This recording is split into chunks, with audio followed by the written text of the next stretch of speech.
전 세계에서 항공 전력 1위가 어디냐는 질문의 답은 너무나 쉽습니다. 천조 원에 가까운 군사비를 지출해 천조국으로 불리는 미국의 공군입니다.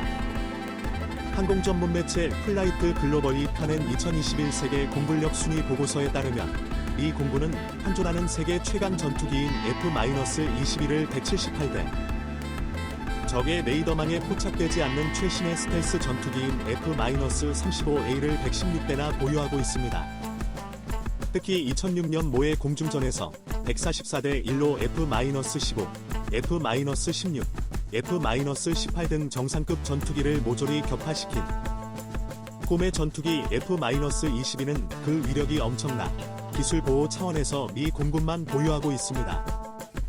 1대당 가격이 2억에서 3억 달러, 2242억에서 3363억 원나 할 정도로 돈을 아끼지 않고 너무 잘 만들어버린 탓에 2012년 인도부를 끝으로 생산 중지 명령을 내린 건 유명한 일화입니다. 들은 미 해군을 꼽습니다. 미 해군이 보유한 전투기만 426대로 중국 1571대, 이나 러시아 1531대가 보유한 전체 전투기 수에는 미군 전체는 2717대 미치지 못하지만 질적 측면에서 압도한다는 평가입니다.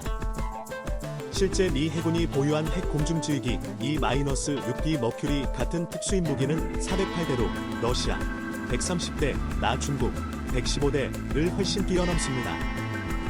바다를 지키는 해군이 무슨 전투기냐고 반문할 수 있지만 톰 크루즈가 주연한 영화 탑건을 비롯해 미드웨이, 에너미 라인스 등 우리가 알만한 파일럿 소재 영화 주인공들은 대부분 미 공군이 아닌 해군 소속입니다. 항공모함으로 전 세계 바다를 누비는 미 해군은 효율적 작전을 위해 자체 항공부대를 꾸렸고 이에 미 공군의 버금가는 항공 전력을 갖추게 됐습니다.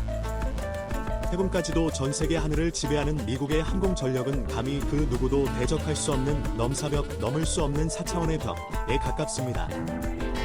이런 미국이 만든 최첨단 전투기를 아무나 살 수 있는 건 아닙니다.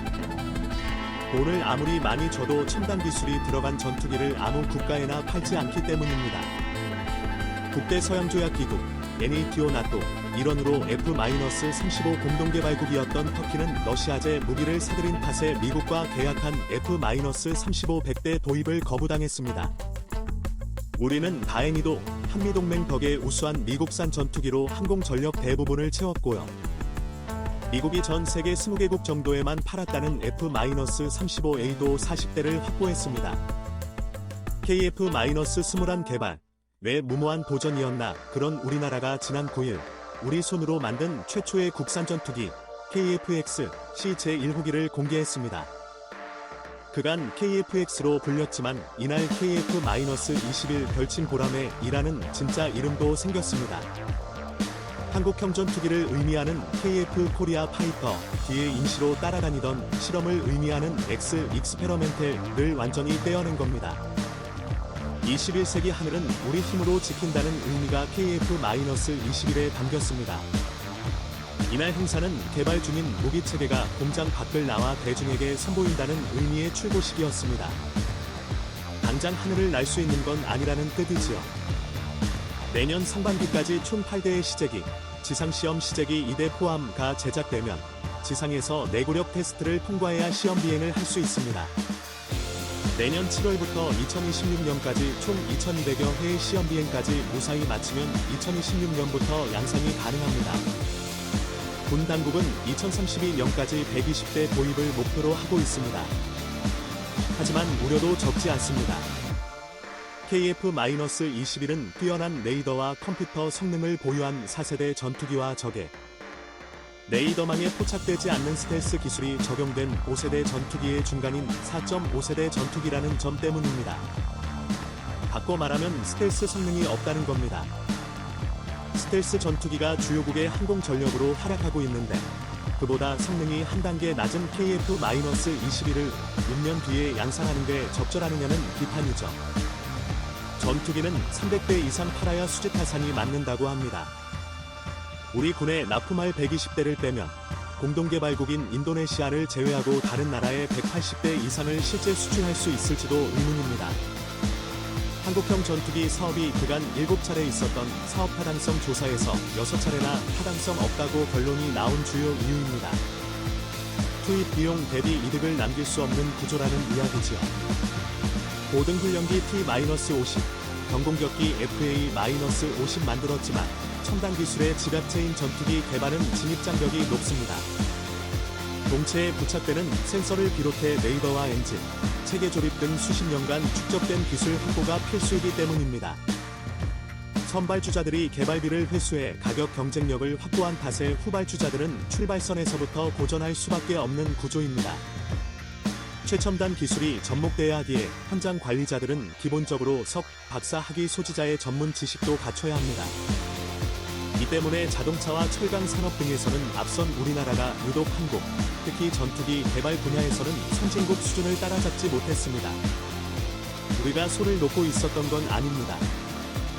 1991년 국내 최초 독자 개발 훈련기인 KT 한시제기 초도 비행 성공을 시작으로 1994년 미 로키드 마틴사의 F-16을 연어 생산해 우리 공군의 요구 성능에 맞는 KF-16을 만들었습니다. 항공기 대량 생산과 체계적인 시험평가 기술을 갖추게 된 계기였지요. 2005년에는 초음속 고등훈련기인 T-50을, 2012년에는 이를 기반으로 경공격기 FA-50을 각각 개발하는 데 성공해 현재 이라크와 동남아 국가 등에 수출하고 있습니다. 다만 전투기는 지금까지 우리가 개발한 군용기들과는 다릅니다. T-50은 조종사를 훈련시키는 목적기입니다. 전장에 투입되지 않아 무장 능력이 전혀 없습니다. 경공격기인 FA-50은 무장과 공격 능력이 일부 있지만 제한적입니다. 전투기는 공대지는 물론 공대공 등 적기를 잡는 모든 능력이 갖춰져 있지만 공대지 공격만 가능한 FA-50은 공중에서 자기 방어만 할 뿐 적기를 격추하진 못합니다.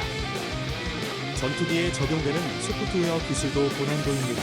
이제 막 걸음마를 뗀 우리가 무슨 수로 전투기를 만드냐는 의구심이 계속된 이유입니다. 통상 항공전력 선진국들도 10에서 20년이 걸리는 전투기 개발을 2002년 합동참모회의 소요 결정에 하겠다고 뛰어들었으니 말입니다.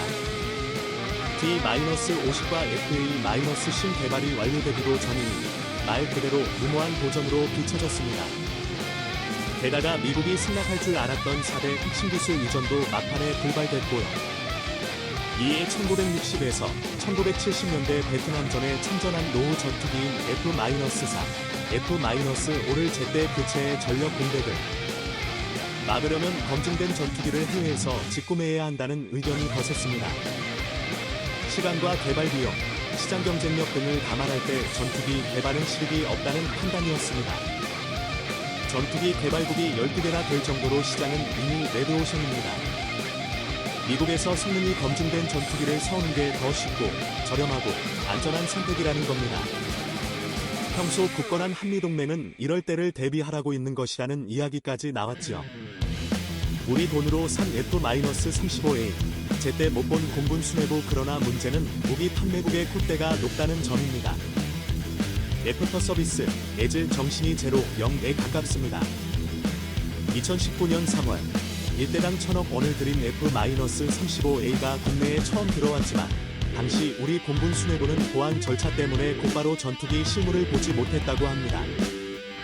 미국이 전력 노출을 이유로 보안을 까다롭게 요구한 겁니다. 그간 미국에서 들여온 전투기들도 대부분 비슷한 과정을 겪었습니다. 우리 돈으로 사온 전투기지만 우리 마음대로 운용하지 못했다는 얘기입니다. 고장이 나도 핵심 부품을 건드리지 못한 채 일일이 미국에 문의하고 허락을 받아야 했지요. 수리비는 물론 성능 개량 비용도 미국에서 부르는 게 답이었습니다. 바가지를 씌워도 찍소리 못했던 겁니다. 전투기의 총 운용비 가운데 최초 도입비는 30%에 불과하고 유지 보수 비용이 70%를 차지합니다. 전투기는 한 번 구입하면 보통 30에서 40년을 실전에 배치하는데 구입비보다 보수 비용이 더 많은 배보다 배꼽이 큰 상황이 발생했던 것이죠.